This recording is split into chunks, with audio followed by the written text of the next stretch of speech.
राति पाहिले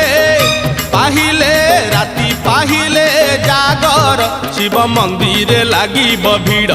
हइलो शिव मंदिर लागिब भीड़ राति पाहिले जागर शिव मंदिर लागिब भीड़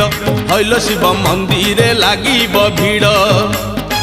पहिली दर्शन पहिली घर्षण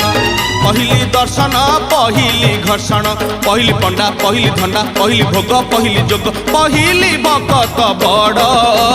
राति पाहिले